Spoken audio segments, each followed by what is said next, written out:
Загрижувачки податоци за бројот на жртви на семејно насилство кој ги евидентирало Министерството за внатрешни работи, велат експертите.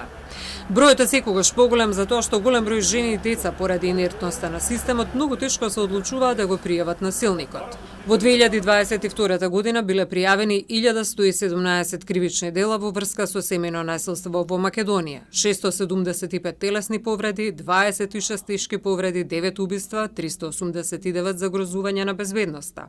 Жртви на семејно насилство се 1191 лице. Најголем број од нив се жени, 942, меѓу кои во половина од случаите станува збор за сопруги во семејна заедница. 249 мажи пак се жртви на семејно насилство.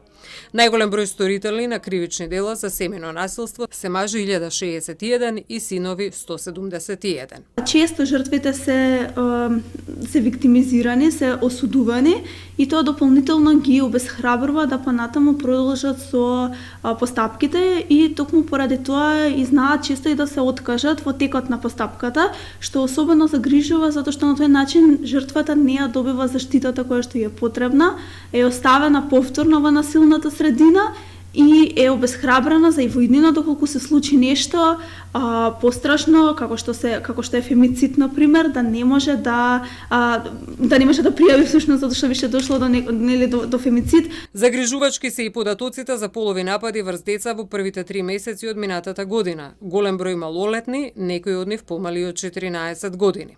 Можете да замислите колкава е траума кога тоа го прави најблискиот некого во кого детето има доверба.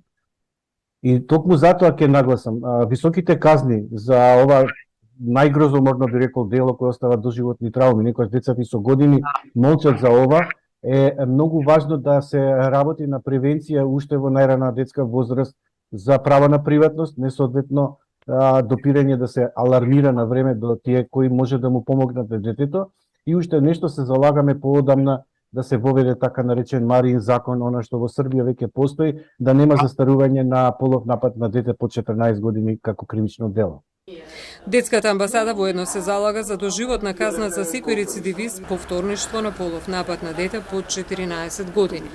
Според министерот Спасовски, случаите со жртви на семејно насилство се решаваат со утврдување докази за кои е потребна кривична пријава.